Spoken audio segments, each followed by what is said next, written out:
9 years kati ono Shadia simanyi byayogerako nagamba mami olubuto lwa gundi n'omugamba bannaye watandika ddi nti mami nabitandika Desho obuzibu obuli ku bantu bano tebawula ku rapinga na muntu kumuwanga ayagadde omwana ne bona omuyigiriza nti omuntu simanyi bwakugamba bwoti mugambe njabikola ku myaka 18 anti kati jeje omuntu asanga omuntu namugwira ayagadde abaali 50 ngakimanyi mentally tekigenda muntu abwira omuntu olumwana nakuba endulunga bwa mutuga omwana nagira kinga bwa mugira naye bino mbi yasooka kuntigatiga nalyoka guyingizo yabata rapinze njagala omuntu goba rapinze nga bino binalabange waffe mu kyalo nti amugwiridde abadde ava ku luzi namugwira naye bino mbwe atoli bwagamba nti mpaka okumimwa mugambe mbwe emimwa gyange gya myaka 18 yo teba rape wamaze mbabuulidde bambi ndowooza rape tomanyi kye kitegeeza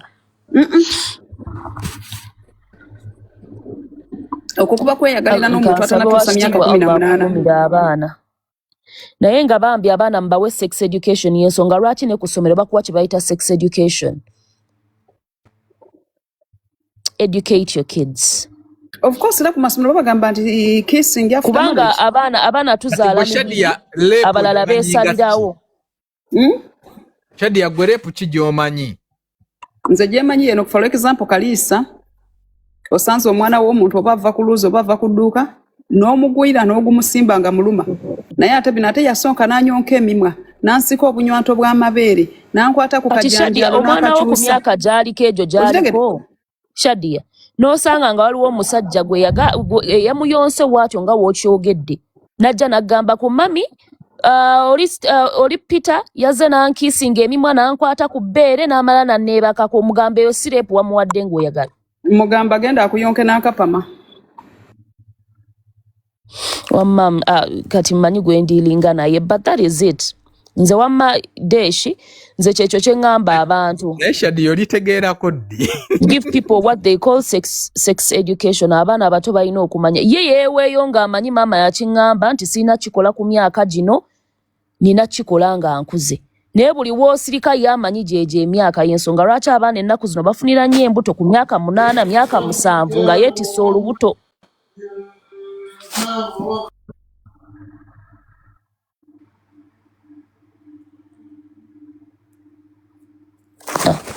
b'embuto bazifuna ekyo kye muba mubaawo nga mumanyi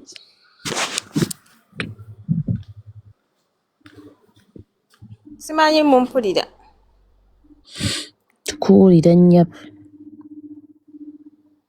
kakati Shadia mu musonyiwe oluzungu lw'omuwala teyalutegedde Shadia n'oluzungu bali bati akwatamu bitono gwe yaluwulidde kati nzivuunulira mukwana nti temulina byakola ate kati gwe otunulira ddala nga bwe barapinga baba tebakurapinga balina okurapinga si ku ngeri gyoyasaamirirangako kati bagenda kurapinga ekyo kijja kunzera eno wiiki tessuuka nga tebakukutte olaba Rama yafuna akisese etuuka ku muwalawo nkugambye eno wiiki tegwako kyogamba Luwilight Rama ye yamukwata Rama ye yamukwata oba gwe gye wakulira mwalina security olyoko yassaamirire toddamu kumpulirako mabeere makadde obutasemberera buli muntu kati nkiddamu omwana owange sijja kumugamba mbu bakisinga afuta 18 years mwabayigiriza n'abaana ebyekisiru kati ogambye omwana musimanyi bakwebakako ng'owezeza myaka 18 bw'anaagamba nti kangezesenda bebo biwoomu gwani yakuyigiriza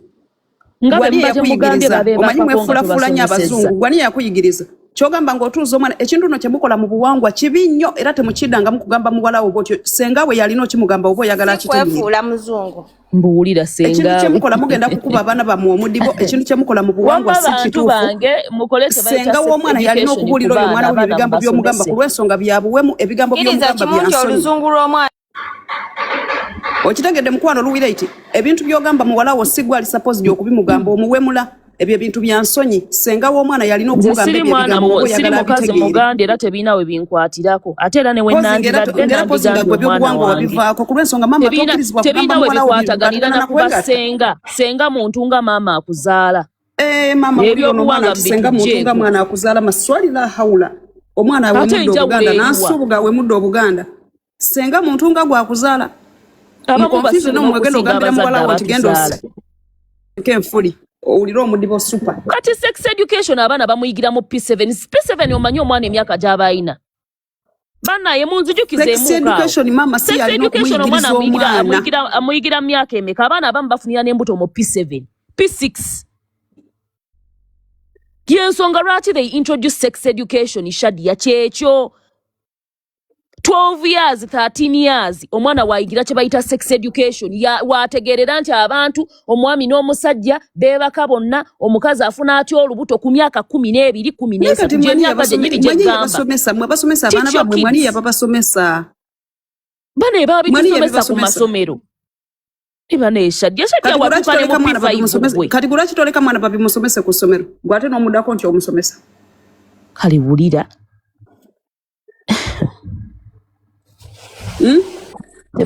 Wanga wabiyigira ku ssomero n'omwana muleka agenda abiyigire ku ssomero so sigwate kubimuyigiriza mwabagenda n'okuleetera abaana bamwe okulwepingibwa era abaana bamwe okwegadanga nga bato omwana ekintu ky'omuyigiriza ajja kwagala okukitesitinga tosobola kungamba nti omwana omutono omugamba mbu munange kino bakikolera ku myaka 18 kino bakikolera ku myaka 10 wegiri already ku ssomero babisomesa mwe lwaki mubigamba abaana bamwe musomesa abaana omwana bw'oba badde muzadde mukadde muzadde mukambwe omuzadde togamba mwana byakwegatta omwana muleke abeerawo ng'ali talina na kyamanyi ekintu kyenjagala obbagamba ekirala bakazi bannange ne basajja abali kuno banaye mujeemu obukambwe mu baana beera omwana ng'ali free kale free ennaku zinene ereeta akamanyiiro naye just mubeereeko n'ekkomo naye ng'omwana making sure ali free naawe omwana abeere free okugamba nti bannaye deeshi no yaŋŋambyeko I love you deeshi no yaŋŋambye ngende musange wali eri mu katiko ennajjeera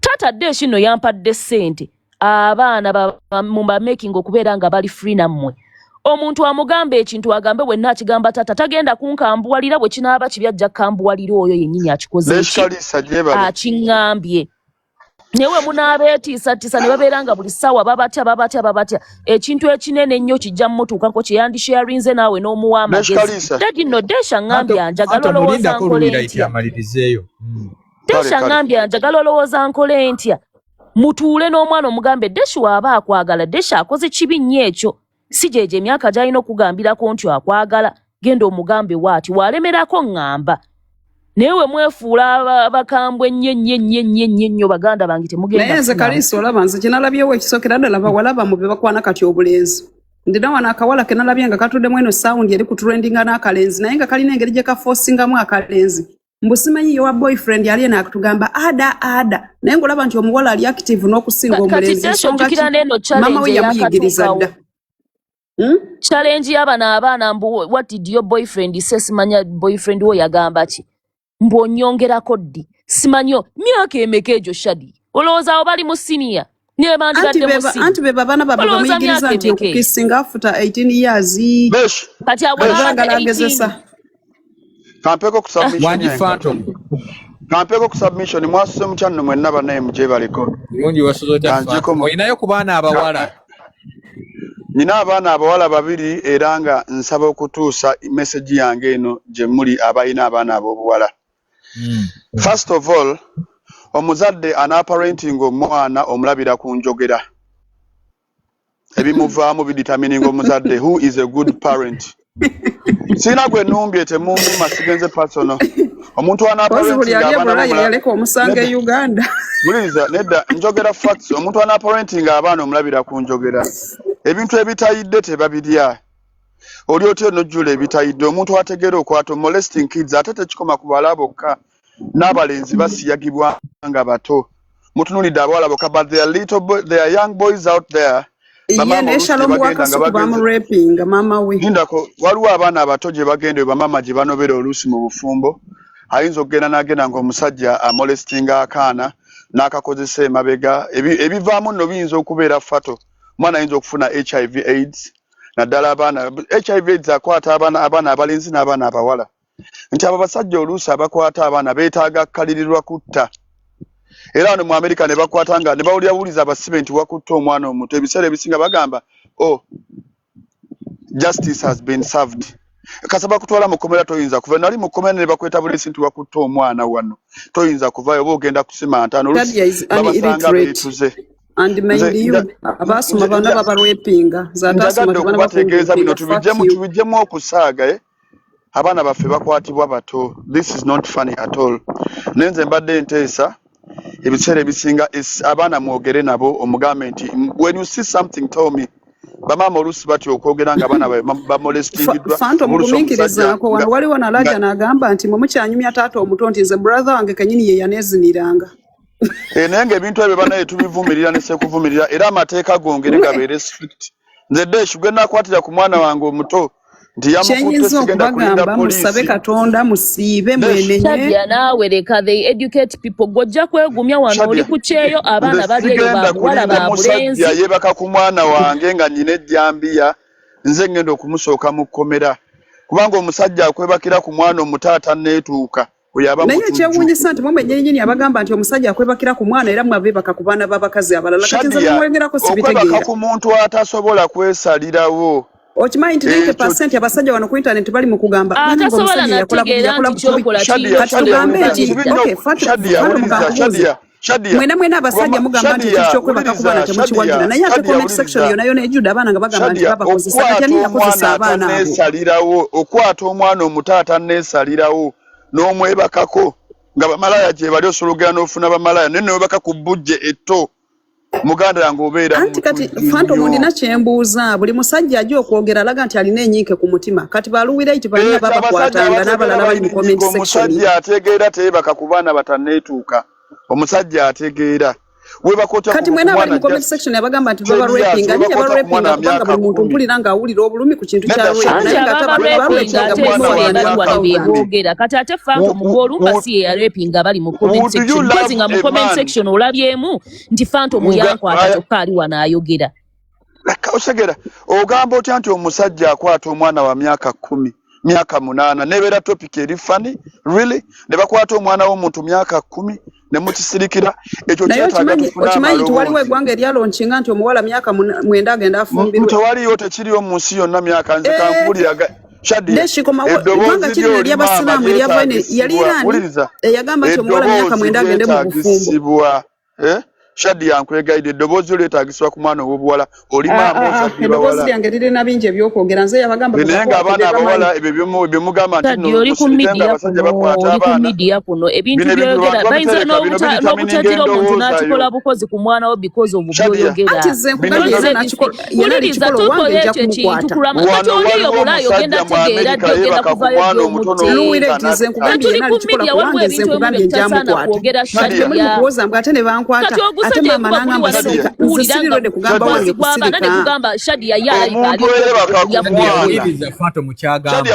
Shadia ampuliza katono omuntu oyebaka ku mwana omuto ataneetuuka.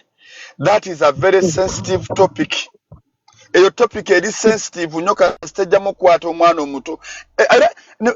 Babuuza abakazi babadde baweddeyo nodda ku mwana wa myaka 10 kisajja gwe n'omwebakako tolina gy'oyinza kuba na bulamu basobola okutta. Omuntu akwata omwana omuto aba mutemu nnyo mwana tekiri naye ekyo. How can you sleep with a young child? Kubanga ekisooka talina ate omusajja akako omukazi akaboozi mu bufumbo naye bamukawuliriza yawula ekyo kirala tokireeta ku mwana. Omwana omuto kirala omwana omuto kirala. Omuntu yenna atakodde consent mwebakake barwe. Oluusi tubeera kuno ne tusaagasaaga naye waliwo ebintu emboozi ze tuba twagala obutasaagiramu ezirimu abaana baffe. Kati nange nenkubuuza fanto munange nenkubuuza nti lwaki abaana bana baba bakwatiddwa bamama baabwe tebabeera ku sayidi zaabwe nze kyenjagala okumanya kyokka. Teriyo muzadde atayinza kubeera ku sayidi ya mwana we ng'akwatibbwa tekisoboka. Kalisa soko onyonyole fanto mu story gye tuliko tolaba nti abantu bonna tebali updated ku kye twogerako. Shadia listen lwaki abazadde tebavaayo ne boogera oba ne badda ku sayidi y'abaana abazadde abo balina entegeera ng'eyiyo. Balowooza nti ekintu wekityo bwe kituuka ku mwana ow'obuwala alina kisirikira y'ensonga lwaki we are still condemning the African society. Oshegedde fanto mukyali mu kugamba nti maama w'ono omwana yavaayo n'amugamba naye wawulira statements z'agamba omuzadde ze yamugamba. Yamugamba Fanto Moshegera yamugamba forgive Katonda yajjasasula omugamba nti otaata nkozesa. Takolindeko Shadia. Gumikiriza Luwilight mbuuza omuzadde bamugamba. Fanto mama okolawoo ki? Oh God. Wuliriza omuzadde omutuufu omwana wo ng'akozesebwa. You have to speak up. Olina okwogera n'otogera mu mbuga z'amateeka n'oloopa omusajja. nange kikyemba buziza nti lwaki mama w'omuwala teyagenda mu mbuga n'aloopa omusajja tugenda kumuvunana mama naye aba akutte bw'asirikira ne mama tugenda kumuvunana kati kati kankubuuze n'ekyokubiri wama Phantom ekyokubiri waliwo ebintu abakazi batalina kwogera obanga tosobodde kuloopa musajja ono poliisi kumukwata n'oyagala mukiyisa mu bintu ebikulu abaana bano okola otya ekyokubiri singa oba toyagala poliisi biyingira mu gwenda omuzadde bakwata bombi mama obutayogera n'omusajja yakwata galina obbakwata yes bonna gabakwate bonna galina obbakwata mama lwaki teyayogera lwaki teyavaayo n'alopa ne taata naye akwatibwe amateeka gagenda bakolawulira Shadia alina n'endowooza egamba nti ebintu ebimu balina obbisirikira talina kuvaayo tewali kisirikibwa nga kinvolovinga abaana ekyo kikyamu kati ensonga lwaki maama yali bwatyo nga tayagala biveeyo ayimuka li eryaka African Society okubeera nga bagamba ekintu bwe kityo ekituuka ku mwana ow'obuwala siriko ojja muswaza tajja funa musajja amwagala kati kankubuulire maama wabadde bitayagala swaza muwala omanyi kye yalikoze yali badde aseparatinga omwana ono ku musajja obadde okimanyi nti senga omwana oyo afuna siriimu nga muto yali amanyi wamuseparatinga ku musajja omwana ajja funa bagamba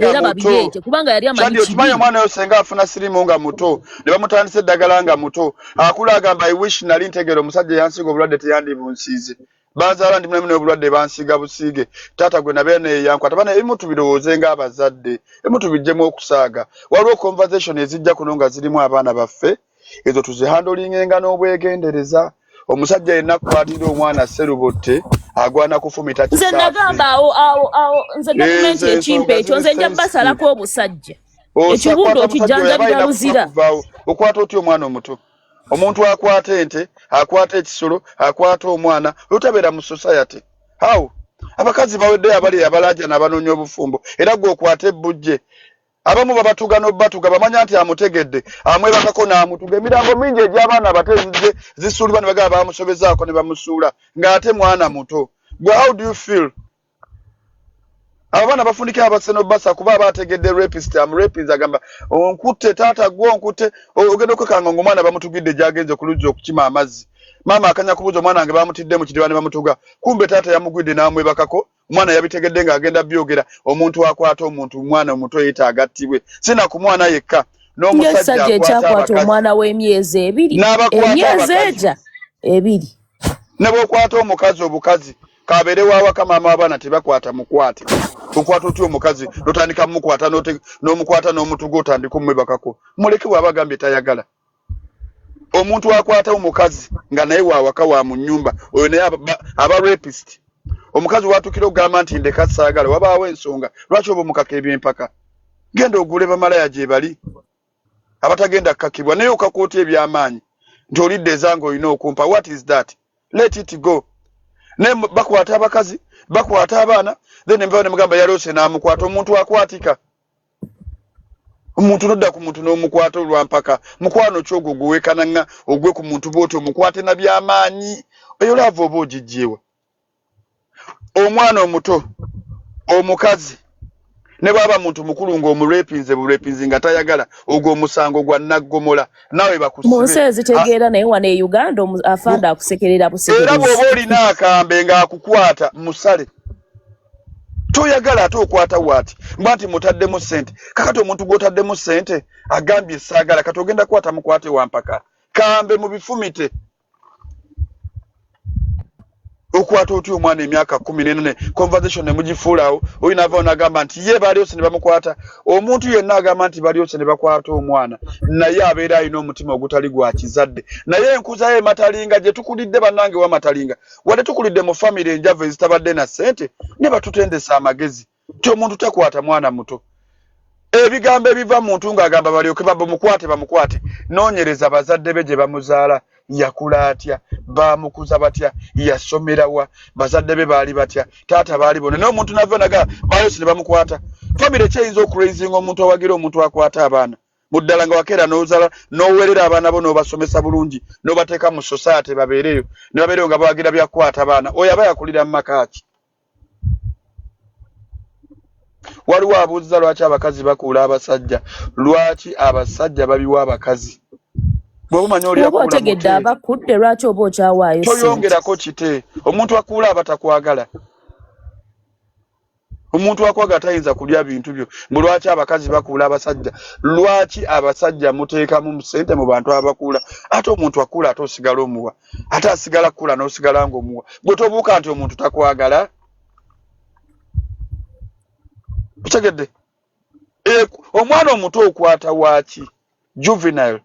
Ate wano mu America ne bakukwata nga bakutte omwana mukomera gye nali bakolayo bati buli musibe jukira abasibe boogera bakubuuza waayi wakola musango ki wakuba police agwe genda wali wakoze eki mune nafunye butakanya na mama abana agwe tuula wali ate gwe nti nakutte mwana Allah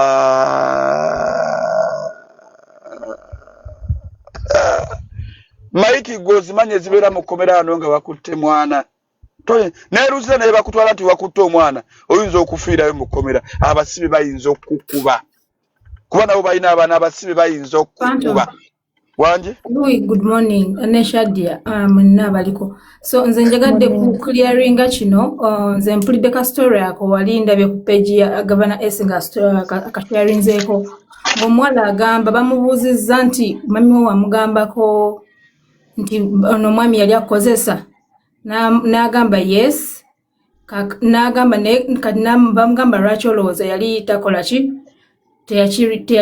namugamba mbusimanyi oba omwami yafuna okulabisibwa kati nagamba ye kuva mu buto maama we nga tayagala mwana oyo okitegeera nga tewaliwo nkolagana so nga bwe bamugamba nti oba omwana akufaanana mbu nga maama we agamba kafanana kati akafaanana bamalaaya so they've never had a good time with the mother. So omwami ndoza na taking advantage eyo nga laba stepdad nalabanga ono omukyala talina nkola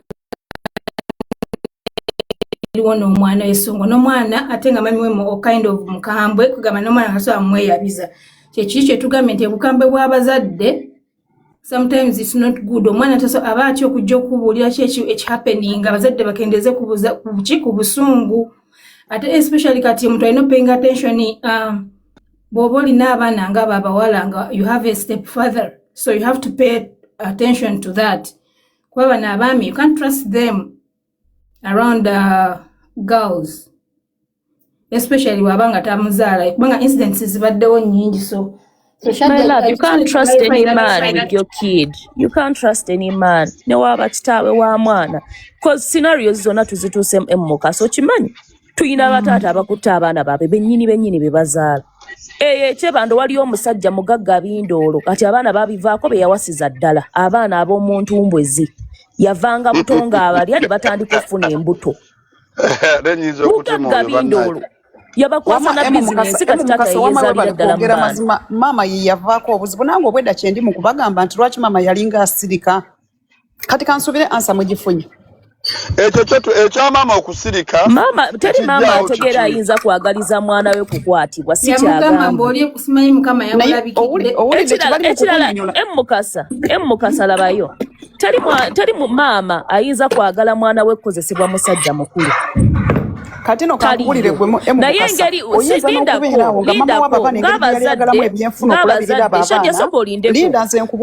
tuyina mental traumas yayagalamu ebyenfuna nga bwe namulaba alabika okuba yagenda ne yeeraguza ne bamulagira nti oli omusajja abeere nga yeegaddangako oyo omwana oli omukazi ayagala nnyo ssente kye namulabako yagenda ne yeeraguza ne bamulagira bangi bakwatibwa buli lunaku mu Uganda naye senga bavayo ne baspeakinga out basse kibotta abo bakwatibwe bantu bangi balwepingidwa abaana babandi babakotte ku ttaawo babalimbelimbe obudiinidiini obutalimu babawasiza bajja bakwata amateeka gajje batandika okukwata abakwata abaana abato neera bannaye n'abakazi tufune engeri gye tubeera land bannaye abakazi obusiru tolaba nti omusajja ali innocent omukazi ye yayagalanga ebyenfuna n'akaka omusajja nagamba mbu musimanyi omwana bamurepinze mbu you forgive God will punish wesikuwa omutwanga nnyange enkuwaaki nze nkutema mwana mwebyo nze nabagamba nsiberanga ku side etali ntuufu Evans omutima gwange guba gumbulira ekituufu maama yamanye ekituufu Fanto omutosobola kubanga omwana gwamuzaala mwana we ku raping bwa Shadia naye linda Luwilight totegedde kye bakugambye nti maama yagamba omwana mubagambye kwata kitegedde gwali mu kivuunulo obubi agambye maama yali talina nkolagana nnungi nnyo n'omwana we so kisoboka okuba nga omwana we yagambira maama nti taata ankutte nga maama takkiriza nze gambye nayinako ba family member abalinga bagamba mama wange mu buto bwange nga naye nze ngekyo already kyantukako dda they've already raped me bali bankwata ebikazi muleke bakwera kuzana kutwala abasajja ku masabo nga mwagala ebyenfuna naye nga already bankwata dda kati nga waliwo ba family member bagamba mama wange teyalingawo yagendanga n'abisanya n'ensi kati nga bamugamba ono mwana wo abasajja bamukozesa akomawo ayina kandida akomawo atambula amagulu tegagatta biki sometimes kisinzira mama yakufuna atya era nammwe bamaama mbasaba nnyo wooba oyina ekyakutuukako n'omusajja gwe wazaalamu omwana obusungu tobutwalira ku mwana. Sometimes abasajja mumanyi okwekaka ku bakazi ne bafuna olubuto nga ye amanyi tebalina kujjamu lubuto ng'omwana teyandiyagadde muzaala naye ng'alina omuzaala kubanga tekiri mu ye kuzaala kujjamu lubuto n'akula n'omwana naye ng'omwana tamwagala muyinako ekiruyi oba taata n'abaako byakola maama nga bibi nnyo maama n'anyiigira abaana be yazaala musajja oyo. Shadia tolina magezi zatalina magezi tebanrepinga ate mu abagezi babazina kati mu abamanyi Shadia bali mukuyomba nnyo kye bayita abortion mwabali mukuyomba kantola akakisaka abayomba kantola akakisaka n'okubategeeza nti mwabasomera era abagezi bamuteeka ku nsi kumutraumatizinga mwabagezi babarepinga abasoma babarepinga nze omusiru tebankwatangako na wano wendi kati bakyabazina nnyo n'ebitabo byammwe mugira mwasambirira Shadia twagale nnyo abaana baffe wadde tubeera kutuuna Shadia thank you Shadia twagale nnyo abaana baffe kye kisooka ekyokubiri omusajja akwatira omwana si kirungi omusajja ne bwobeera ng'oli mwavu otyo omusajja akwatira omwana yeetaaga kusiba maama oyo yalagajjalira omwana naye yeetaaga kusiba banenedde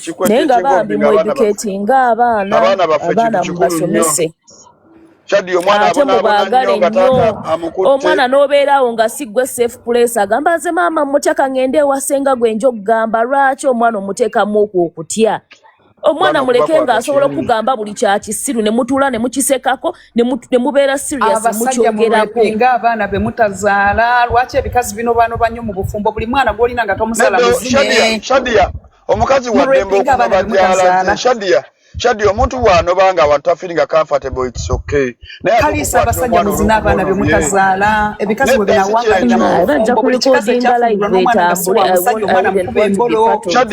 Shadia omukazi ebikazi tebikyaagala kubeerera ddala kunywera mu bufumbo Shadia nedda ekyo Shadia oyogedde bubi omukazi okunobaate ne bamukwatira n'omwana Shadia omukazi okunobaate ne bamukwatira n'omwana tebibeera birungi oluusi banobayo nga biga buli yewasa kisingo maze ebyana biri ebisiyaga nedda si kyekyo ekyokwata abaana kyetufokosingako omukazi oba anobye oba agenze single mother naye omukwatira omwana tekina kyekiyite tekina we kigira Shadia lwaki omuntu akwata omwana w'abandi neraba tekijja nkivumirira ekyokwata abaana ekyo nkivumirira Luwilight buli lwasanga gwe barapinga alina osindikal request okuwa obujulizi kyokka nombu yayogera nga ayagala kuhiiringa mpaka nakati tahiiringanga Shadia ekigambo kyokukwatakikuvaako Shadia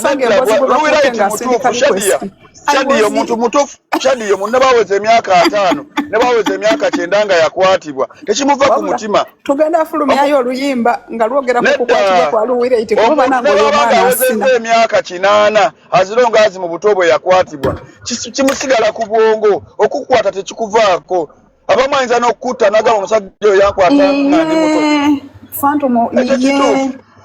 Fanto moli mutuufu iye wana abazungu baavaayo wano ne batandika okwesiba ku president aliko nti yabakwananga bato abakazi bavaayo ne baspeakinga okukwata tekijjawo nti bakukwata omukazi ye muntu alina memory bw'aba omanyi abakazi bali so emotional basinga n'abasajja nti mbe ebitonde ebikazi teyeerabira musajja amukutte n'omusajja yasooka omwagala tamwerabira kyokka ate omusajja asobola okwerabira omukazi gwe yasooka okwagala naye omukazi tasobola kwerabira musajja yasooka kumuggyako virginity tasobola omusajja w'Omuamerika omumanyi onono omuzungu gwe yagamba nti amurepinze oyo pastor omutegedde ndabika oba mumanyi waliwo pastor oyo gwe bakwata nti ng'omuzungu agamba nti oba yamurepinga okimanyi nti pastor okuva lwe yalangirira nti wa NRM polisi yamuta neruzira yavaayo kati alina ne security emukuuma namulabye n'entya n'okutya oba yabadde agenda wajja tina myalo nga polisi yemukulembedde naye ng'oyo omusajja yakwata omuzungu ne bamukwata ne bamusiba n'okumusiba twogezesa amaloboozi gaffe bagawulire te eddoboozi yo n'eryange n'eri omulala limatalinga newe tunakubira ngalo yo gwe batadde tekijja kola president wabwe Luwilight ayimusize nga tera kati agenze Shadia abakazi Shadia cholina manye kitonde kikazi tekisobola kwerabira muntu yakikwata mu buto naye ate omusajja wala mukazi kwerabira iye fanto kwerabira muntu yasoka mwebakako naye ate omusajja asobola kwerabira omukazi gwe yali yebaseeko nga muto naye ate omukazi terabira afaaga mbo yankwata kalisa repu banange ba rapinga abana banange omwana omukazi akoleje muntu kubalepinze no muntu alepinze omuntu bamusibe omukazi afuna obwenkanya omwana oyo afuna obwenkanya bamurepinga omwana yagambye ngo amusolo munene bakusibe mwana myaka 15 16 omusajja wa 18 nzenda nawe 18 ndabira ddala nga mwana muto kunze 18 abakyali muto bakaza abakulu gye bali lwaki toyagala abakulu nene nkukwatira ku mwana wange nkutema sisobola kuleka n'otambula polisi ekuwejjewejje ekutwalire wansi wa paatu nange fanto mwayogezwa bulumi oyinza olowooza omwana nyina abawala bibi nayenze polisi byegenda okujjamu bakuteeke wansi wa paatu sikuleka genda ng'oli mulamu bagenda kuwebuzira bakuwemmere wama fanto mbu naawe okkiriziganya n'ekyokugamba mbu mweyigiriza abaana ebintu mbu simanyi okupiisinga simanyi okwegatta omwana omuwala alina stage gy'atuukamu ne bamumazaringa ne bamugamba ojja kukola booti nedda omwana omuwala bamubuulira omwana ow'obuwala ate ayogera naye abeera maama yayogera n'omwana ow'obuwala ekyo kiryoka omwana okwogera n'omwana ow'obuwala mukirabika toli muganda ebyo bintu babigamba omwana nga bali mu musikanfuli abeera sengawe yabimugamba ati wuliriza ne maama waddembe okwogera n'omwana we gwazaala ne maama kiryoke maama okugamba omwana ekintu kyonna kyonna kikwatagana n'omukwano oba omukubi obusiraani Shadia kakweka example Shadia muffe tetuli bazungu Shadia wuliriza ffe twabeeranga ewaka naye nanga basista bange naye ng'olaba maama ne bw'aba alina kyamugamba amukukusa mu balenzi namugamba jangu eno wabadde bw'otya ng'olaba maama azza omwana ebbali kirungi abazadde ne boogerako n'abaana yamuzanga bali mugamba bibi byakwegatta nedda byabanga omanyi ensonga lwaki bagamba nti omwana omuwala bamusindikeko ewasengawe baba bagenze kumugamba ebyo nedda waliwo emyaka gye bagambirako abawala kasita atuuka mu adolescent stage ne Shadia omuntu atanatuuka mu adolescent stage we bakakootya omwana myaka 10 ne baba atuuse mu adolescent kale ng'ali myaka 16 kale 15 ng'ameza bw'oyinza okubaka ku mwana emyaka 15 olw'okuba ameza amabeere olw'okuba alina akabina omwebakeko omutwe gwe guba gukola bulungi 15 years nebaka mbolokuba mbwageze mbwalina n'omwebakako omutwe gwe guba gukola bulungi oba teweetaaga kutta busi myaka 15 ng'ebaka ku mwana emyaka 15 omutwe guba gukola bulungi myaka 15 16 17 18 olaba n'ow'emyaka 2 ng'akyasoma nga omyaka 20 ndabira ddala ng'olinga obajjulirira ebita obwire bwo weetaagana kukola ki bakazi abakulu gye bali myaka 28 30 kudda waggulu ne 80 olaba n'owe myaka 2 nze ndabira ddala nga kiba kibulamu ninga oli awagira ekyokukwata abaana golaba ekyo kiba kituufu n'okwata abaana basajja kwegombagomba beetaaga jjambiya mukwate ng'akwagalidde omwana tolinda poliisi yamukutte mwana tanneetuuka bujje ebeera jjambiya abalala bakimanyi nti oli akuttira ku mwana we naye gwe ndina kyesitegera lwaki okurepinga kwetooloolera mu famire omwana nti arepinze omwana amuyita kojja ate taata arepinze step daughter lwaki ebintu ebyo bibeera nnyo ate waliwo famire nga zo zigenda ku repingibwa mpaka nga kyo kikolimo kiri mu famire era nga tonaba kukebera mu byabugagga biri mu famire eyo sooka onoonyereze tebaba repingako kubanga saawa olina naawe omwana wo bamukurepinge ekyo kyonna ekigambo repu ne kituuka ku mwana wange ne manyo neya olaba n'okutogaatoga omwana ne nkusanga otogaatoga omwana omuto just kumukwata bukwasi n'omukwata oli mutuufu fantomu nange kasinampulira eyo repu n'okutiga omwana poliisi nze siyita poliisi omuntu antigidde omwana kuddiru ki ng'otigidde muwala wange nkusanze omutizeetize nze mpite poliisi nti mujje mukwate ono nedda bagenda kusiba fantomu taata basibira ku mwana wange kaŋŋende nnime mugambe nti munnange ono akukutte ekimutemesezza ejjambiya kukwebakako mu byaddala ensi we yatuuka abakyala tulekera ofumbirwa n'abaana basajja be batazaala nze mbabuulira nga abakazi bwe tutayagala abaana be tutazaala n'omusajja tali rwedde kussa mu mwana gwatazaala ssente amuleke agende bw'atyo ng'ayina obadde ogamba boti Shadia nti abakazi balekerawo okubagala abasajja abatategeera batabaagalira abaana naye tebagaanibwa kufumbirwa ate fantoma omusajja atakwagalira mwana talina budde buli lwepinga mwana wo naye bano abasajja omuntu ataagala mwana we naawe abatakwagala oba oyagala waaki oyo kati fantoma atolaba abo abasajja balwepinga abaana baba baagala abaana okufa obufinga oyinza olowooza yamuzaala nga tayagala nawulira kigambo kigamba nti si ye taata we eyo ye advantage gy'ateekinga ate n'amukulira nga nawe akikugamba nga kisobola na kukiikiriza nti asobola okukikola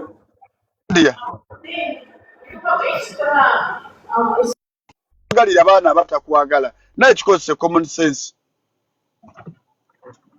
What kind of love is there? We don't love my kids. That means you don't love me. You love me, you love my kids. Gwecho kijjawo bulumi nti tumanye omusajja oba toyagala abaana bange nange oba tonjagala obwo bufumo oba buganye kubanga omukazi yenna taleka abaana be mabega liri zadde lyange nsanze nalyo lwaki oba tonjagala nalyo kitegeeza laavu kanjiveeko twagala abantu abatwagala n'ebyaffe lwaki onjagalako bitundu ate maama wo simwagala ate abaana bo sibagala batwale ewa kitaabwe ate oba olwedde nzize mu bufumbo n'abaana kitegeeza taata waabwe tulina obutakkaanya gwe taata aliwo oyinza okwekanga omusajja oli gw'ogamba agende tayagala alabirira abaana tayagala agula mmere nga gwe taata alina okubeerawo nga maama anoonya taata agenda obeera mu bulamu bwe n'abaana kati guyagala esiberi gye batamwagala n'abaana ate abalekere ba step mother nga ate afunye taata omulungi gw'oba ofunye omupya alina okukwagala akwagale n'abaana bo eyo temufumbirwa biba biganye kite ne taata oyo akosa advantage nagamba agenda kwebaka ku baana b'omukazi olw'okuba nti amuyamba buyambi omwagala oyo tabeera taata oyo aba yeetaaga kukwata kusiba ankodesha ebyange byebyo n'abalala bateeseeko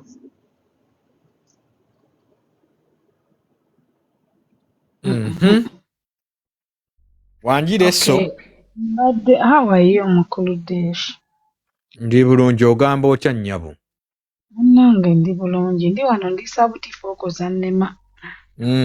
Ojja liisa ne sowaani. Ninga mu China ngezaako nja kuliisa meziŋŋoonya ate Uganda tulinayo obuti ne fooko tetwakola tituziriisa naye mbadde njagala kwogera ku abo kye babadde boogerako kubanga eno nina omuwala omukulu w'oyo ali wano era leero musisinkanye bamuyita Anita saagala kwogera mannya ge malala kuba sigamanyi nakolako nako era nako kavaayo student kanjine kafumbirwa wano eno kati mba nkasanga ku mulimu kali 19 naye kafumbiddwa ne mubuuza lwaki ofumbiddwa ng'oli mwana muto kati naŋŋamba nti yali online n'adeetinga omwana mu Nigeria naye ng'omu Nigeria yazaalibwa wano muvubuka naye yali muto yali 21 ng'ono ali 19 kati oyo omuvubuka n'amuwa invitation najja wano okuva e Sweden ye mukulu mweyo family kati nze obwedda bwe ndaba akaana akoogera balina music bakola ku TikTok ku YouTube ate nga ne sister waabwe mumanyi kati bwe ngenze ne mbakugolinga ng'abaana bebbo kyokka mbadde leero mperekedde mukwano gwange alayire there is a guy I host gwe nayambako wano eno era abadde afuuse citizen so nze guardian nze sister nze maama nze mukyala mu byonna omwana oyo najja Anita n'akaana ke yazaala kubanga byajjana yafumbira omwami citizen n'afuna obutuuze kati nze ne kagamba badde engambo zintudde okulaba kikayimba gospel yasoma kati abala misolo gy'abantu omwana alina ka class kaali mu kato yayogera sister we kati nze mbadde sitole sinnagiraba ngenza okubitegeera kawungeezi nga babiyimpa omwana mumanyi muganda w'oyo kati bwe mpulira nga bano bagamba bamu nti no it's true omusajja okulwepinga omwana ekitegeeza abawala bonna nga bwe yabasanga abaana 5 alina okuba yabibakozesa naye that was very wrong era tolina nsonga wakyo gamba nti bwe nzija n'abaana bange you have to sleep with my kids oba tonjagala bw'oba onjagala abaana bange tobakwatako abakazi babonyaabonya abaana babajja baabwe naye it's very rare okusanga omukazi eyeebase ku mwana wa bbaawe nga mulenzi that is a different it's very very rare but men mulina okukula ne wano mu America weebali abantu bali mu makomera abaana betukolako abali disable nga bakyaye babakwale babasiba for life naye ffe mu Africa kibeera kiri bakirabanga ekiri nomo emyaka 3 yakutte omwana we emyaka 3 5 you have to go to murder balina kutta oba balina kusiba for life naye ffe waffe tebikola you cannot sleep with my daughter or my son kuba kati n'abalenzi kati naffe abalina abalenzi tubibalabye bemu kuba nabo babakozesa n'ogamba mbu you love me nze nga gonza kangenda kucha phantom nze wenkusanga nsobola okusalako omutwe negulekana kagula nga nekino ky'ekiwududu kiwali ne bansiba for life instead of you. That is very, very wrong.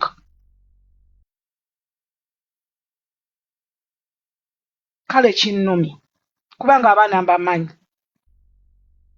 kyokka omwana alina eddiini nnyo omwana mulokole nnyo oyo omuwala gwe mmanyi Anita ate nga kigenza okujja nga musanze leero emisana zibadde ssaawa 3 ez'okumakya ng'awerekedde jjajjawo okujja okulayo wadde jjajja wa bbaawe nga bamuwadde obutuuze leero nga nange ntutte mukwano gwange ngenzire mukwano gwange naye mpulidde bubi gwe kankubulye eddeshi ate wenkirabye kinnumye n'essimu mbadde ku gundi ya nnaku ne mbagamba omwana gwe mwogerako mmanyi sisita we ye mukulu nze yangamba balina abaana 15 ne mbuuza how did you get siblings 15 nangamba ffe twali batano story yonna nze ngimanyi from 2023 we nakolako naye nze nali mu training mu company mwe yajja okola era mpulidde bubi ate mukama ayamba oyo omwana avuddeyo n'ayogera naye engeri gye kakyali e Sweden kuba kaafumirwa ne mubuuza waki baganda bafumirwa nga bato naye nga tayogera alina okuba naye alina okuba ensonga Kalisa soko ogumiikiriza nze njogera ekisemba nveeko mami ateese kuba ono mami ali Bulaaya. Kalisa nze ku nsonga z'okurepinga abaana mpoozeka nga ngamba nti abazadde abazaala abaana b'obuwala mwabaleetera abaana bamwe okubarepinga ku lw'ensonga nze Kalisa buli mwana gwe mpulira yarepingibwa mama we abatamwagala. Luwilight ali mu kukyusa kati story ku lw'okubanga mama we yamubeererawo nga bamutuuta eruzira naye mu kusooka yatugamba nga mama we amuboola ng'era tamwagala. Ono omuwala ali mu kuturendinga gwe baakwata naye nnyina tamwagala mbw'afaanana nga malaaya. Okitegeera? So n'olwekyo temunenya nnyo bano basajja bazina baana abo. Obuzibu mu buse ku bamaama bazaala abaana be batayagala. Bw'ofuna olubuto n'olaba nti omwana obadde tunatuusa kumuzaala lujeemu. Yes! Gwe mama w'omwana mwennyini toyagala mwana ogamba afaanana malaaya. Buli akugamba nti omwana akufaanana ng'ogamba lwaki mufaananya ka malaaya. Kati ate oyo omusajja atamuzaala omusuubira kukola ki? Omusuubira kukola ki? Luwilight wano yatugamba nti mama we yagendanga okubakyalira ku ssomero nga ye talina kyamutwalira naye nga baganda be bonna batwalira ebintu. Nti nga ye n'empale y'omunda emugula naye nga banne bonna balina ebintu ebirungi.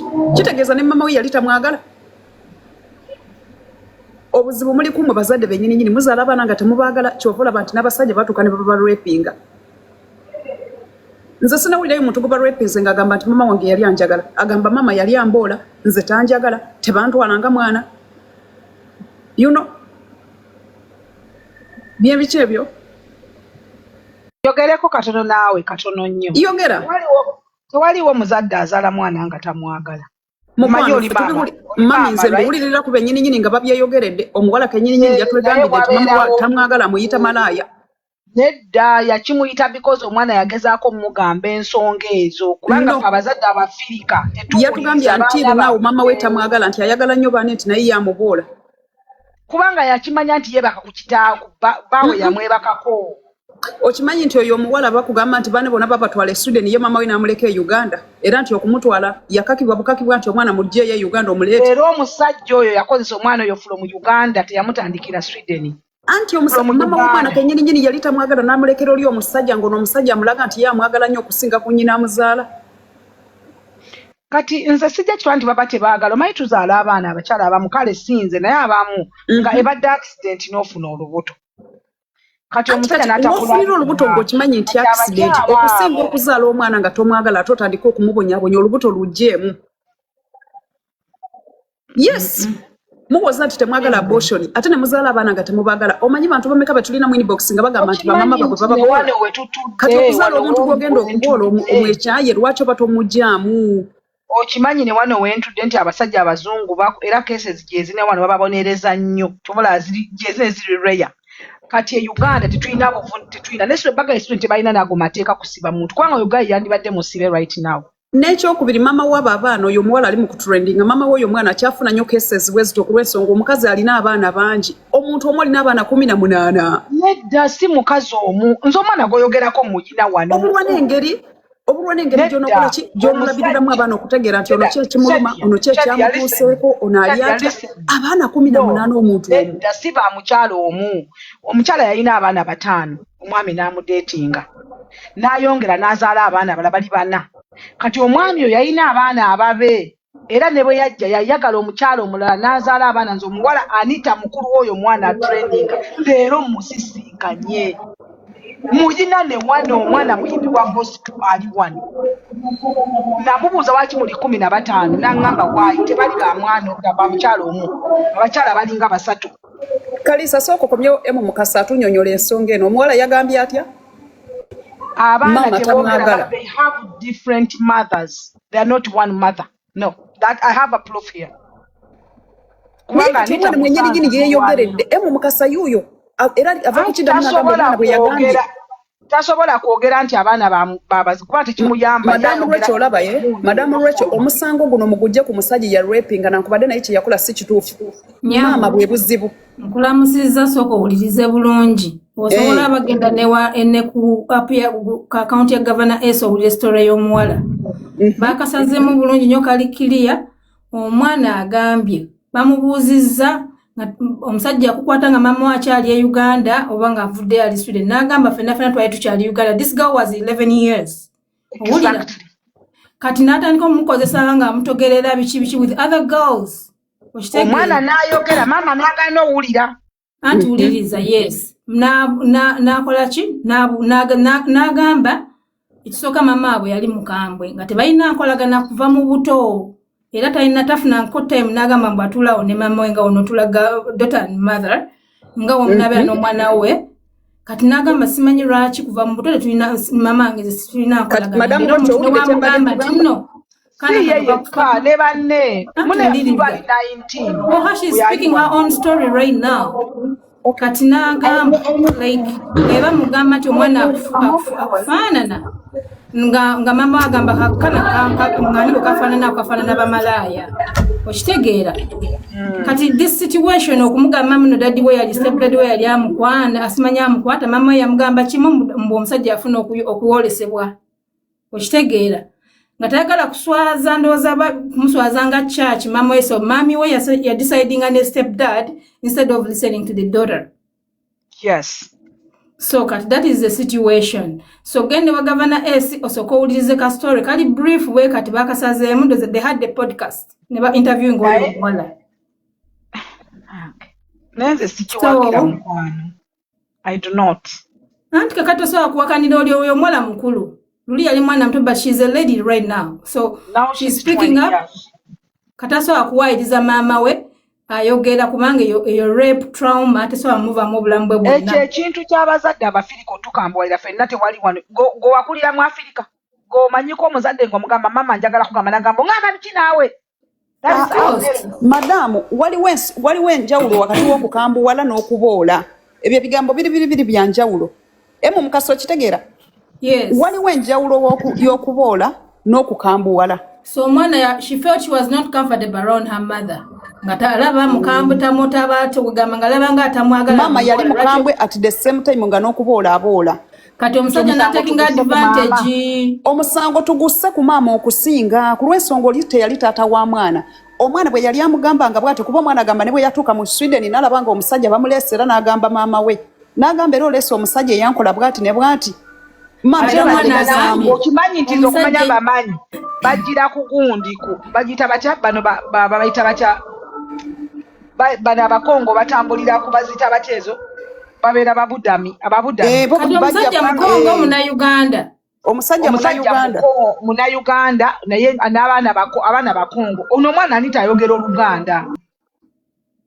So omwana agambye there were so many girls nga bali abawala bangi naye bonna kati ye yali mu omuto era bana abali mu kwaya omusajja bonna yabakozesanga they were like 5 girls naye ono mwana omusajja amusanga n'abaana nga 5 nga bonna bawala kati bali bakulu ono mwana yakanita wennyina wano ye mukulu anti wuliriza ono omwana by then she was 11 bali abalanga bali 18 20 21 22 kati ye kyamuyingiza mu group y'abano because mbu yali amanyi nnyo okuzina so ng'akwata mangu bu strokes okitegeera n'abeera nga naye yali part of the choir oba dancing team ya church webito webiri so anyway that is abazadde bombi tubavunaane so nga tunaba kuwolereza maama sokuwulize omwana kati kansubire madamu Rachel naawe kati wegasse ku tiimu yange nze nkugambye bwe tuba tubonereza omusajja eyarapinga ne maama badde sikuvuddeeko naye bwakye mbadde kugamba nti tetusobola kuwoleza maama yekka oba kumutika misalaba ne tuleka taata musajja mukulu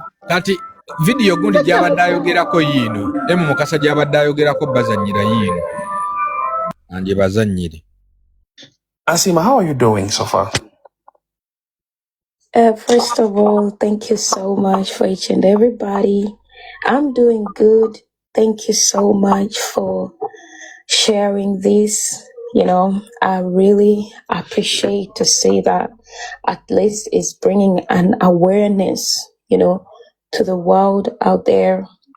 Because the first time I shared my story on YouTube, I was silenced again by the elders saying that I'm destroying the image of my family.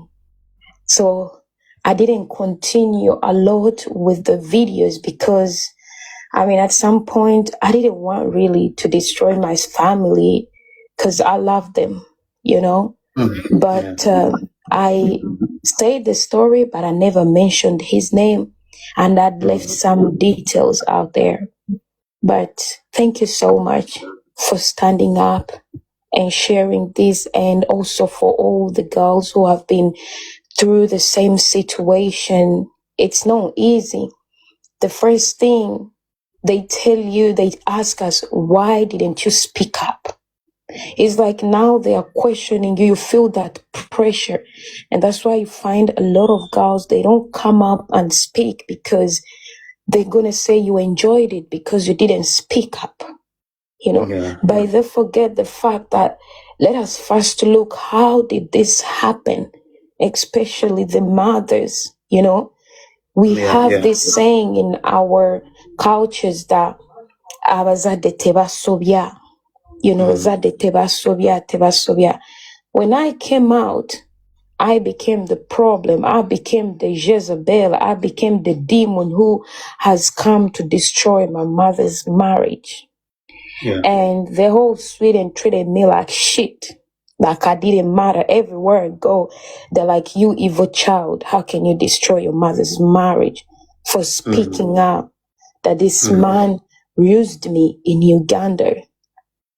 And before even my mother bringing out this man to Sweden, Mommy already had knew that he raped me when I was 11. But he started touching me when I was 9, 10 there, you know. Really? Yeah, I remember. This man never wanted anybody to carry me. If we go when he has like places they have called him to pray, he will make sure that I come with him. So I used to think it's daddy and daughter love. That's what I used to think. But now when I started remembering, he could put his hands down there. But when I turned 11, that's when he made his first move. And they told me that God sent him to help me, give me knowledge. His blood is going to help. Tusooke tupoozingemu kaawo. Wangi? Desho osibye otya? Bulungi oli otya? Bulungi osibye otya nnyo? Ndi bulungi maama ogamba otya? Nze siri bulungi naawe. Nange era siri bulungi. Tetuli bulungi fembi naye twekasaka. Lindako nga tonnandabisa toyinaamu kasente. Sirina. Enda lwaki oli mwavu. Shireka abantu batesa. Next. Kazi honorable yakugambye buli a stepping awana ayina okugula wakiri langi. Oli musajja muto. Naye nze nninamu langi ndabika. Yagambye nti wano zze kubembeera ojja wano amaziigo. Anti omwavu ayina eddembe okwange. Hello, guys. How are you? I'm good, thank you. How are you? Where are you from? I'm from Sweden. Onalaika muganda waba. You a brother, the sister? Sorry? You a brother to the sister related? No, I'm her friend. Your friend. Okay. Yeah. Okay. I just came on here to say that we have made a petition, and if everybody could go to my bio and sign it, so we can have a lot of people sign it, so we can go to the Swedish media, so they can deport him. We want him deported because he doesn't have papers to stay in Sweden. So if people can go to my bio here on TikTok and press the link in the bio and sign it, it would be really appreciated. So how do people sign signature? You go to TikTok like this. This is my TikTok. 2 seconds. Yes. You go to my profile, and then you click the link here. You click the link, and then it's gonna take you to here. And then you come and you put in your first name, your last name, and then your email. And then either you can press yes to get notifications if something happens, or you can press no. And then you press that you submit, and then you sign. So that work from Sweden people or Ugandan people or all? Everybody can do it. It's global. We have made it global so everybody can sign it. But it's because we want the media in Sweden to put it on the news. So like the government can do, because we want to take this petition to the government, to the embassy of Uganda here in Sweden. So the embassy of Uganda can do something about him here in Sweden, and also for the victims that are in Uganda, because there is 2 other girls that came forward last night. And there are 2 other girls who came forward and he said fingering the same man. Yeah, this man, David. His name is David. His name is in the petition as well. His name is David Jean-Claude Mukambiliwa Ansini. There's 2 other girls that came forward last night, and also told their story about what he did to them. And all of these girls were from the same church, the same group, dance group. And we want to get justice for them as well. So we want this petition to get as many signatures as possible. So the embassy of Uganda here in Sweden can do something about it. And it's free to sign. You don't pay no money, nothing. You just put in your name and sign it. Let me do same raping sister. Okay, yeah. Can I ask you a question, baby girl? Yeah. Did you try to get a lawyer to report? Because they said Sweden doesn't do the law as you're supposed to be doing. Sweden has those laws like Uganda. They don't participate in that. They need the evidence. Exactly. Here in to do that. I'm muting myself. Here in Sweden, unless you go with and you have the evidence inside of you, they don't really take it seriously like that. And it's a normal thing here in Sweden for people to get off after they have done something to someone. So unless there is sufficient evidence that is withheld, then it's not going to do anything. Because even when this happened, they went to the police, but the police wouldn't do anything about it because she was underage and the mother was not on her side. It was only the brother. Can you share to me your link, please, or your account, something, please? Yeah, I can. Let me follow you so I can send it to you. Oh, like okay. 30 minutes away from here. Yeah, and I met her today. Yeah, she has 2 elders ladies. Yeah, and they went to get citizenship. I found her, but I didn't see the story yet. Then after that, someone shared me the story. Yeah.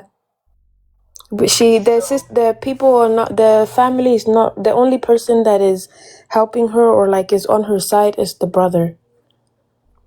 Everybody and else. Anita, she's the big sister to them, right? You mean Winnie? Oh yeah. Anita, she's the big sister, yes. Yeah, that's her biological big sister. Yes, I know her. Yeah, it's really crazy, but I can share you. Okay. All right, share for me the link so I can do that. So you find safe? No man dancing you finger? Nope. Sorry? For you're safe? Yeah, I'm good. Hey. Are you from the same church? She said yes. Where he I got lives. the link. I got the link. So you're going to leave the church, you leave men, they going to behind. Yeah, that church is a little bit sketchy because a lot of people have said a lot of stuff about that church. Even the mother, when she's on her lives and doing stuff on the live, yeah, it's a madness actually. That church it's crazy. But people, there's somebody from Uganda actually going to the church tomorrow to take videos and pictures of the church because some of the people that she was live with yesterday want the church to be shut down because we don't know how many other girls are in that church that are harmed. So they're going to take the police there to the church and yeah.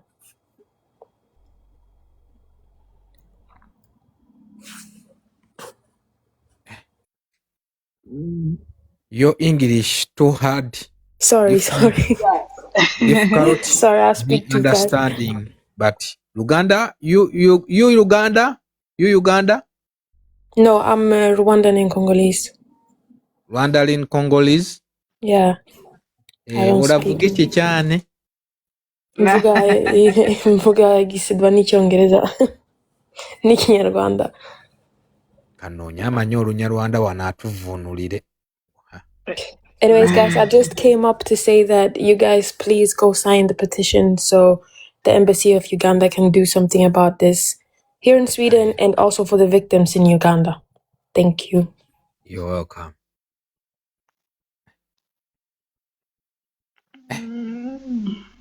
So mugende ku bayo y'ono omuwala mwabali eyo mugende musayininge petition eri ku bayo. Teweetaaga kintu kyonna, weetaaga mannyago, email yo, osayininga petition.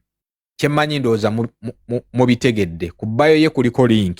Bw'ogikoonamu bw'eti egenda kutwala ewali petition osobole okulaba nga osayininga. Omusajja oyo kakwatira, kazinira abaana, kabakubangalo, bamutwale addeyo ewaabwe. Musajja mukulu agenda akuba abaana engalo yeefuula musumba. Simanyi oba kyekiri mu basumba b'e Uganda. Abantu kwebuza magezi. Sina basumba b'e Uganda bo. Kakati oyo yavayo e Uganda agende n'asigala ng'abikola abaana. Oba waliwo ekyoyo ekibambala. Kati ogenda otya n'otandika Anti bagenda ne bafuna ebisiraani ne bafuna amaanyi mbu babawo ebyo ebijinijini bakole ebyafaayo ne bibatuma okugenda nga bagalamira ku baana b'abantu. Olowooza bireka byamugamba nti twagala embuzi nnya ate nga tuyambadde kondomu. Ate basiigala abaana siriimu. Do you know that? Grace. Yes? You said you're from the same church. No, I'm not from the same church. You're not from the same church. No, but the other women that were also raped and used, they are from the same church. They live in Uganda. Hey, oh my God. Okay, Grace, I'm trying to sign. I'm going to number 2 second. I'm done with 1 day second. Let me see. Don't leave before I did. I'm gonna submit this before you leave. Okay, that's fine. Rachel, oluzungu toluweeta nnyo ng'olwono, sigala ku lulwo lw'omanyi. Okay, let me speak. Okay, because I wanted to speak like her. Okay, okay, I'm gonna stay with me until I submit this form. Okay, yeah, and I have to. Ekigambo sito kyongeddemu nnyo oluzungu kibeere ng'ekyeruganda. I'm going to stay. Okay, I want to stay with you until I submit. Okay, let me stay with you until I submit the form. Good. So Grace, this is first Muganda, the first one of Chico. Gosh. Who? That Okay, one. there is. I see something down here. You are here, Rachel. Chip in what you can. No, you They don't have ask to me do to that. pay. I don't to pay. I don't No, need to pay you don't have anything, to do right? that. You don't pay anything. Just submit. So I submitted. That's why they put me here. Oh, okay, then that's fine. I think that's okay. Okay. Yeah. Thank you so much. You are very welcome. Because I know Anita, and I saw Anita today. That's why I was surprised with her daughter too. So other people, you can do the same. The same. You go to her bio, log in, sign in, the petition, leave, go do other things. Perfect. So Uganda embassy can't do anything. You don't even mention Uganda embassy in those countries. The Uganda embassy do anything. Now we tuleke. Mukwano, Uganda embassy Sweden eri mutoyi kati alikola ki? Kati oyo agambye mbu they can go to Uganda embassy. Do you know Uganda embassy what they do in these countries? Yeah, but with that's why we need a lot of people to sign, because if the Ugandan embassy in Denmark, because they're in Denmark, if they refuse to help, then we can go then we have resources to go to the Swedish government and tell them we went to our own people and they didn't want to help us, and that's how we're gonna get it pushed out. The problem is she doesn't have money for lawyer. If she had a lawyer, she can go through that, but she's younger, she doesn't have money for lawyer, and the mom can't support her. They can even deport the mother too. Yeah, why the mother stay there? They can deport the guy and the mom. Yeah. Good Especially morning, because he doesn't have papers like that. Good morning to you. How are you doing? Good morning, everyone. Good morning. And the submission young was just like Grace. Is that not a Congo man? Njirango no Congo man ntabwo ari umugande. Yeah, he's Congolese. Yeah, so the thing is, even if they are to deport him, they're not going to deport him to Uganda. Kubera ko no Congo man. Yeah. Because he came from Uganda. Yeah, he came from Uganda. I think he has went papers. through Uganda, but he's not Ugandan, he's Congolese. Yeah. You understand? So regardless to whatever you're doing, it has to be to Congo, not to Uganda. Uganda has nothing to do with him. He went through Uganda to Sweden. Them Congo people who travel on that kind of visa, they actually just go to a next country to get a transfer to their destination, but that doesn't mean that they're from them countries. Yeah, I think the reason why they said that the Ugandan embassy is because he has papers from there, and he fled from Congo to Uganda. So that's the reason why did he go as a Ugandan or as a Congolese? Yeah, I think he went. I will have to ask Merveille. I will have to ask Merveille, but I think he went as a Ugandan. Because they came to Uganda and they filed the papers as refugees from Uganda. So they came from Uganda. He's supposed to go to Uganda, and Uganda government can deport him from Uganda to Congo. But America, he's there as a Ugandan. He's supposed to go to Uganda first. Yeah. Then the government can deport him, Uganda government to deport him to Congo. That's how they have to do. No, guys, wait. I want to ask you a question. I'm so sorry for 1 minute. How did he get a Ugandan passport? Because they live in Uganda for a long time.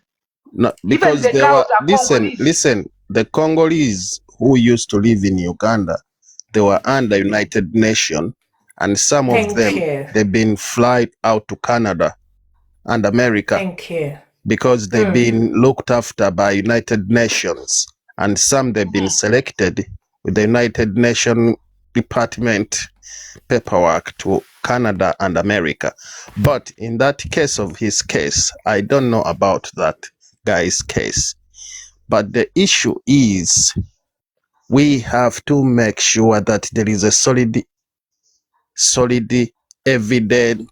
evidence on this allegation. Because some of allegations you have to make sure that you are 99% correct with the proof and the solid information. Why I'm saying this? There's so many scenarios when families have issues and someone comes out with a different issues which no one expected it to be, or there is a mother issue with the kids, or the kids they are not happy with that kind of lifestyle.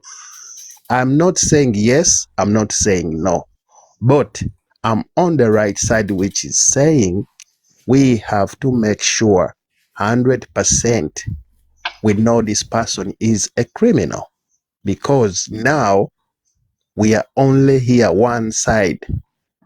And if you want to make the case being right, you have to make sure you have this both sides. We are We have all actually based heard. on the Maria. Rastaman, Yes.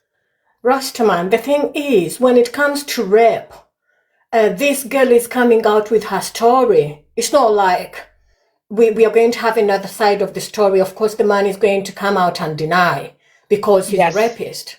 He's even if he's not a rapist, but he used a minor. For we can't even look at the other side of the story. The thing is, he's wrong. He married the mother with 5 children. He used the children full stop. He is wrong because he's an old 100% man. I don't support it. And also, this is not the only story we've heard. We have heard 2 others. So it's 3 victims. 3 victims. 2 who's in Uganda who did not know Ansime and who did not know Marve, by the way. They all yesterday. The 2 other girls came yesterday because they saw the conversation. And also Marve, this is not, she's not coming out with this now. There is, if you guys go to her channel and then go to her YouTube channel, she made a video a long time ago. Yeah, it's so Years simple. ago. It's so simple. Go to the police station in the country you are in. Ask for the. I've been in the police station many times. Not many times, actually. For me, for the first time I went to the police Can I station, cut I you was off? reporting They the police went there officer. and they asked them the evidence. Okay, Rachel. In You go Sweden, do back they again consider mother and child? and In record. Sweden, it wasn't even her, because she told her family what he had done. Yeah. And they didn't. They were saying, the mother was saying, "Oh, you have to forgive the Bible this, the Bible that, the Bible this, the Bible that." So the brother went against everybody. Her big brother, her biological brother, went against everybody and went to the police. And when he got to the police, they told him, unless. And the first rapes were in Uganda, so there's nothing we can do about it. But when he raped her, when he came back to Sweden at 15, they said if there is no evidence of her, of him inside of her or of him on her, then there is nothing they can do about it. That's what I said. So now, do this another one. If you go online, there is a lawyers pick up cases, and those lawyers, you don't pay them until you win the case. So take the document from the police station asking for the evidence, gather it together, find this lawyer, explain to this lawyer what happened to you. If this lawyer have interest in your case will be raised up, because most of those cases, they had complications. That's Yes, I know. why. Sorry. Yes. I'm a law student here in Sweden, and it was actually my idea to do the petition, because the mother refused to testify against the man when the police asked the mother, because she was a minor I do then. understand, sister, and I feel your She was a pain. minor then, so the police couldn't do anything if the mother didn't consent. The You know? case, yes. So when the mother didn't consent, they dropped the case. That's why I told her, let's make a petition and use the voices of the people, because we have already tried to use our voices and it's not working. So let's make a petition and use those voices and have the evidence that you have been to the police before and your mother didn't want to testify. And now that she's old enough to do all of these things by herself, taking this petition to the to the embassy is going to help us, because there's been a case like this before with another person that the guy got deported and then he got convicted by the rapes that he had done in the country, and he's now in jail. Yeah. Grace. I'm so sorry, Yeah. guys. Do you have All social those, workers me, in Sweden? I've Yes, been we in do. Sweden for 2 times, but those guys in Now Sweden, over they Because I've have a 18. seen, problem. People who live in I Sweden know, have a but she's problem. pregnant. I've seen her pregnant, so she can get a social worker and the nurse that is working She's on her now to stand over on her 18. side. She got a husband by herself to run away from home. She's no more 15. She's now above Yeah, 18. but with social workers, they will still consider your traumatization because that is their section of thingy. She can speak to a social worker and a nurse that is working on her, that is actually giving her trauma. The trauma is come back and it's affecting her and the baby, and they will consider her. Anyway, I don't know about Exactly. Sweden, but if it was here, they would actually pick it up very quick. Not Abasajja to bonna get ababeera e her Sweden justice, bafu but at nnyo. least to be considered. Ate oyo bamuleeta bulesi, maama yamuleetanga omwana amugambye, guy is raping me, and she never listened. When the Nkugambye girl was still bakyali in Uganda, ababeera e when she was Sweden, Anyway, young. Uncle Dash, neyanze abantu ababeera e mukwano. Sweden waliyo Thank omuntu you. omulamu omu gwe tumanyi Eddie Mezaya, abasigadde bonna bafu. Naawe tulina Rich naye mulungi. Rich ali Amsterdam. Omukazi ali Amsterdam. Anyway, Deshi, eno program egenda kubeera eri emotional, abakyala n'abaami bagenda kunyiiga, bagenda kuwulira bubi. Naye tosobola kuŋŋamba mu gavumenti ya America kintu kihappeninga ng'olina emyaka 5 ne bakinoonyereza ng'olina 4 ne bakizuula. Ebyo gye bali mu nsi gye balimu yeekola ki? Sweden y'ensi ekyasinze okubeera very very sensitive ku bintu byonna, naye obuzibu bwabwe balwawo okupiikinga, naye bwe bapiikinga, muganda wange, Maama balwawo n'omusajja balina kudda okupiikinga. Uganda ate bagende ne mukomera oba bazze Kongo bonna. Ogwo omusango oyo omuwala kyalina okukola kunoonya looya mutuufu. Ogwo omusango guliko obukadde Anti bwenga omwana bubiri. tasobola kufuna tuve ne ku ssente. Good morning, She everyone. needs justice. Good morning. Anti Yeah, balina the only thing omusasula, I can balina say, omusasula olw'obutamuwuliriza. Poliisi erina omusasula, ebitongole Yes, bya ne gavumenti government yennyini because she erina reported. omusasula. Wamayogera mukwano ani azze gwempulidde atubuuza. Peter Helen, the only thing I can say that is a Kyagulanyi Omuwala. She has to be very, very careful because Sweden, it's not like Sweden before. Ennaku zino batta abantu. You're just walking on the street, omuntu nakutta. So she has to be very, very careful. Yeah, You know, that same step father can send someone. But Sweden ejjudde ba gangster these days. Omuntu akufollowinga through train station nakutira oba nakusindika mu train. So she, you know, any case we are raising, but mwinu kubanga, you know, omuwala ali very, very careful. You never know, she may walk at night, neba mutta. No, Sigma, I didn't say mbuno naye yava mu Uganda. Empapula z'oyingira mu nsi ezo z'obeeramu. Nze singa nayitira Rwanda okujja mu America, ne bwe nkola omusango banziza wa Kagame, oba mmanyi oba tammanyi, have to go back to Kagame's. Kisinziira nti biri bibiri. Uganda okujja wano. Wulira mama abaana wulira kiba bwe kiti. Grace is here citizenship already, the father, the stepdad. No, that's the thing. He doesn't have a citizenship, and that's what we're trying to use that against him. So if we get but you guys are trying to do that. That's very nice. We're trying to get as many. But the thing is, like, you need to make her to be careful. He has the Ugandan passport to enter in Sweden. You know. He's supposed to go to Uganda, and the Ugandan government can deport him to Congo. Yeah, they can't deport him to Congo if he doesn't have any papers. If he doesn't have any papers to prove that he's Congolese. That one, because these days Sweden is, I really don't get it that much. But the thing is, like, enakuzino batanya advantage the gangsters and all those things. Because I used to live in Solitaria, but now you can see the way things are changing. Yeah, you just walking on the street nebakuta. Ate omuntu abera like akola chi takwagala. no fear what your case will just go quiet. Christine, the lawyers are not taking her story, any case, because they need evidence. So that's why she can get the government lawyers for free. Then they get paid when they win the case. That's what we're trying to do, to You get a can lawyer get the for free. government's lawyer for free, but these days they've been to Sibyangu.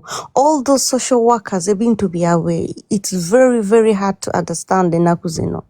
Unless you're actually in Sweden, you wouldn't be able to understand, because if you're in Sweden, you would really understand what's going on.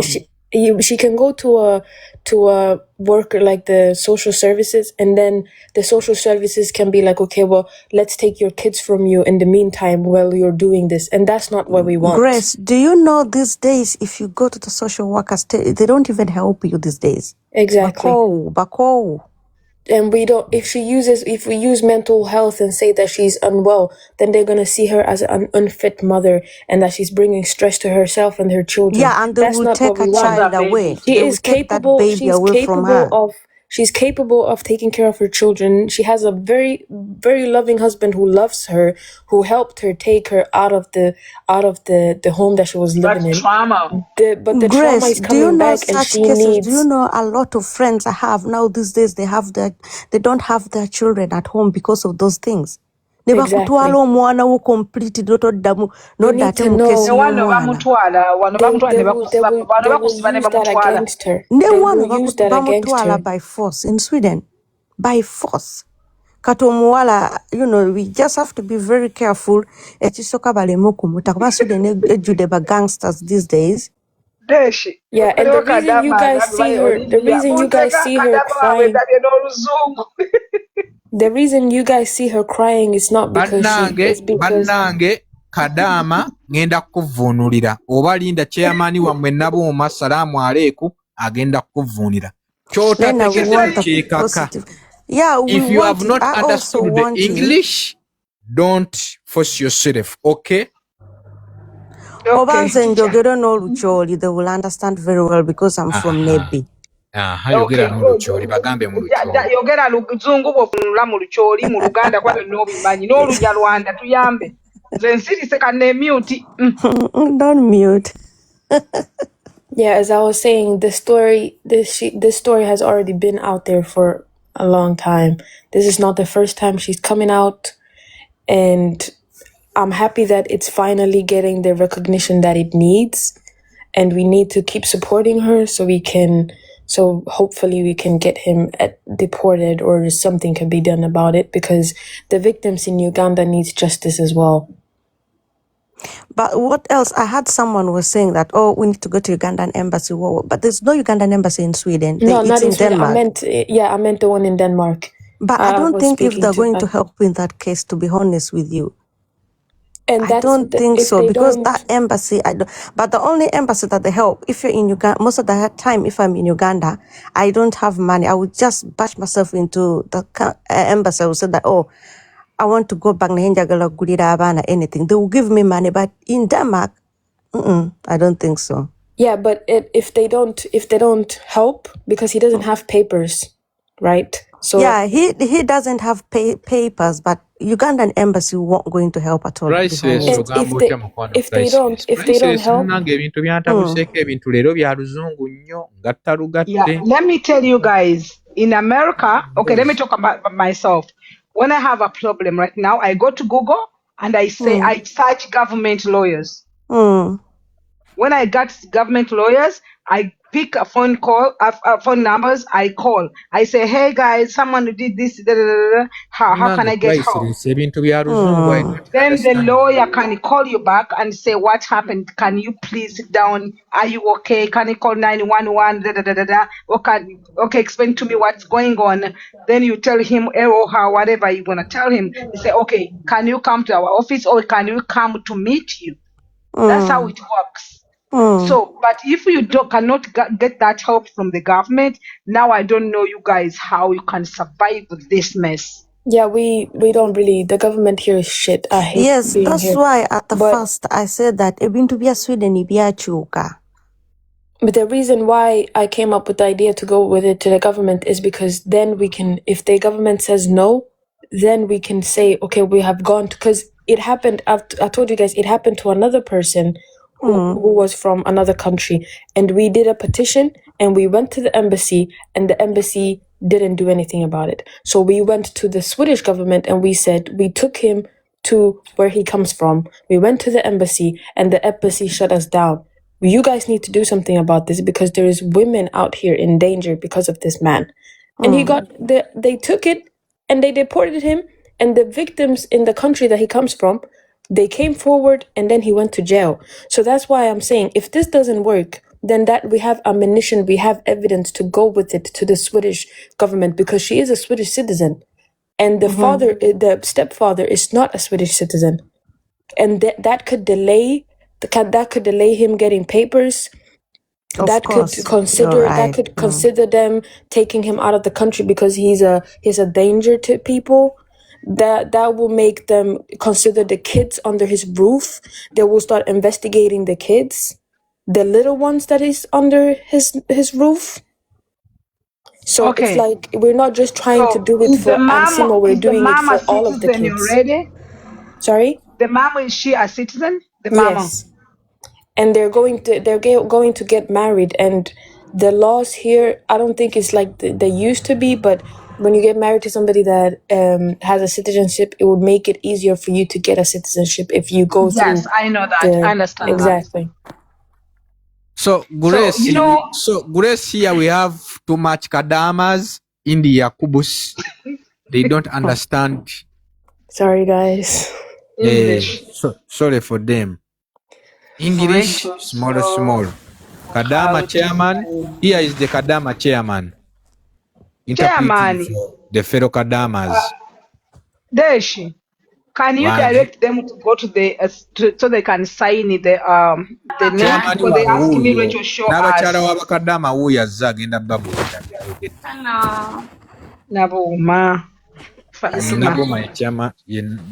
Gracie, good morning. Please talk slowly because some of my fellow Kadamas there don't understand anything. You talk very fast, so we don't understand anything. And please, can you please bring someone up and interpret?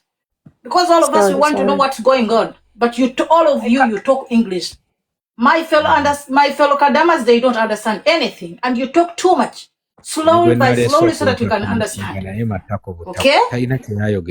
Put anyone up, can explain us so that we know what's going on. Because all of us, we want to be involved. I can interpret. So can you interpret for them? Thank you so much. Maybe okay, thank you, Rachel. Yeah, one try to interpret so that all of us we can be involved. Naetamanyi kati ono kabayamba irinya ayinza okuba yo. Okay, Grace, do you understand the word Kadama? No. Those are the people in the Arab countries. Okay, let me be very specific in this. So the Kadama, it's in, I think, Arabic, but Kadama means nanny. Do you know nanny means? Yeah. Okay. Nanny, housekeeper, house manager, house girl. That's the meaning of the Kadama, because the Kadama, they use in Arab, those Arab whatever people. Countries. That's how they call them, yes. So now you can get that. Some of them, they don't understand English. Yeah. So they want you to speak slowly, but sure, I can interpret a little bit. I'm not that good in that. Yeah, I understand. Sorry, guys. So no, you're not sorry, because if you are Munyawanda, you can. Me, I'm a Munyawanda, but I was born in Uganda. I don't know how to speak Munyawanda, though. I can hear it, but I cannot even. Yeah. You know, so it's not a problem. So when you say something, just say it slowly. Yeah. Bileke, you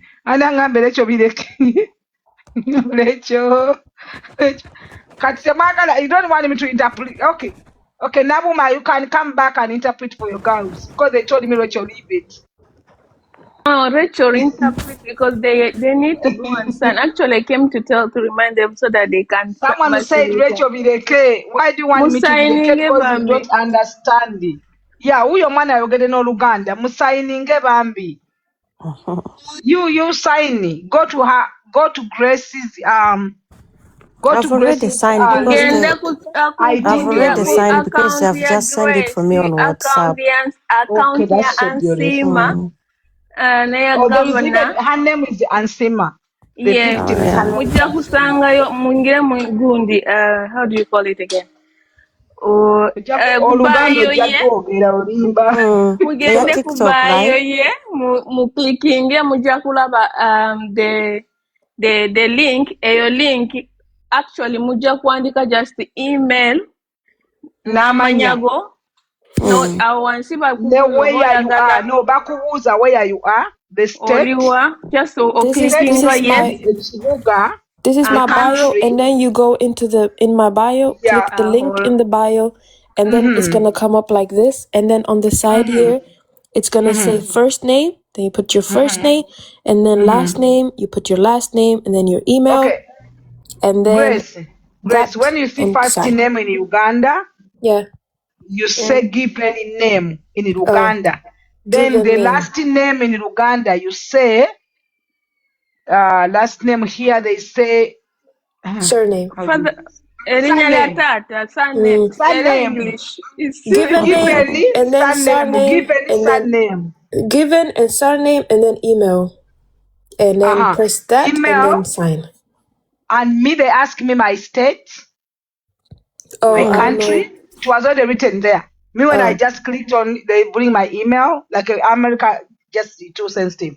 You put your names, you put your email, the phone number comes in, the email comes in itself, the street address you live, and the number of the house. So me, I yeah. just go through, then I submit.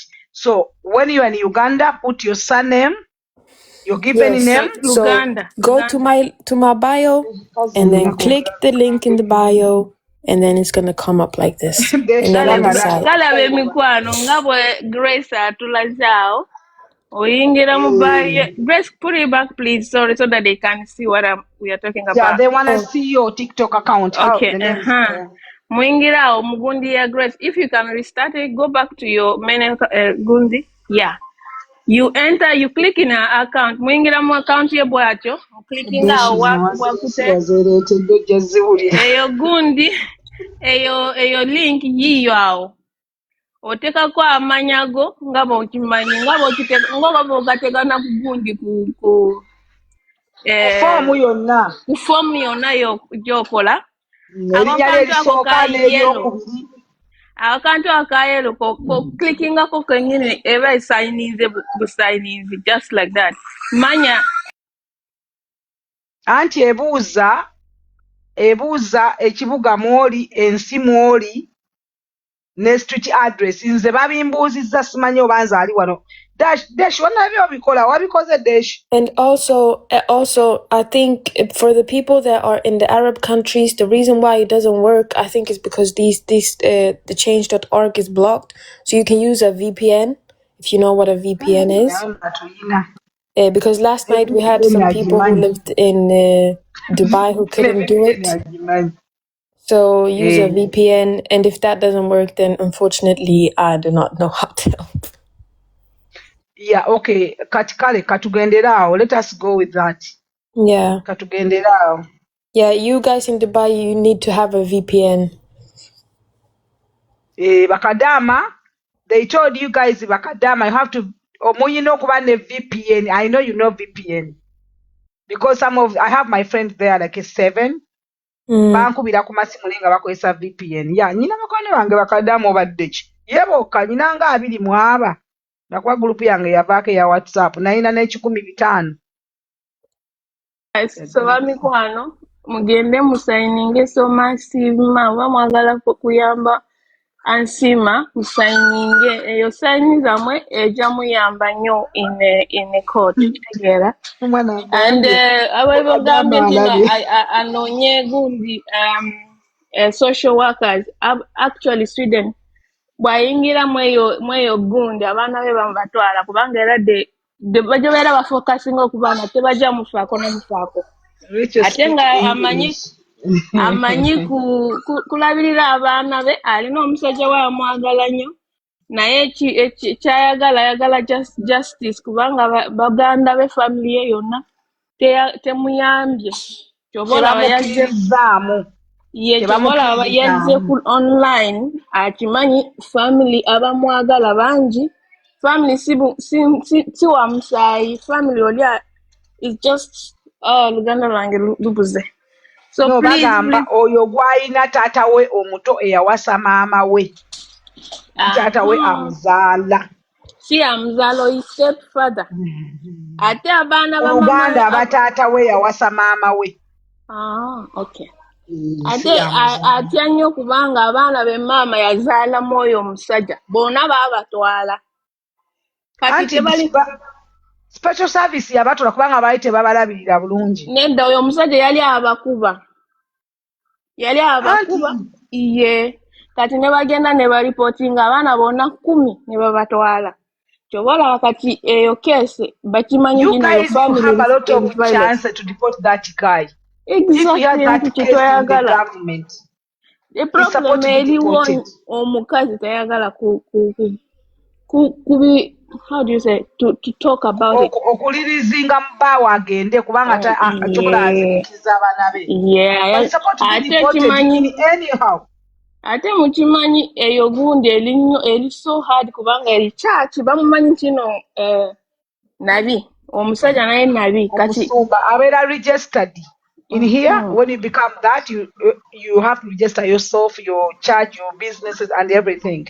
Kati bayagala kukavaringa abantu abamumanyi kino omusumba mulungi biki ezo sente ze bafuna okimanyi olutalo lwalina lumerwe lwansima alina lunene nnyo kumusinga kubanga tebayagala eyo camp tugambe it's like an empire yabwe empire bagisinge kubanga era bakyafuna abantu online babasabira babasindika mbwe sente biki bino bye batagala kati bagala kulwana nnyo omwana waabwe you know what they call oyo mwana wakuba talina busobozi abadde asobola okufuluma e Sweden for some time.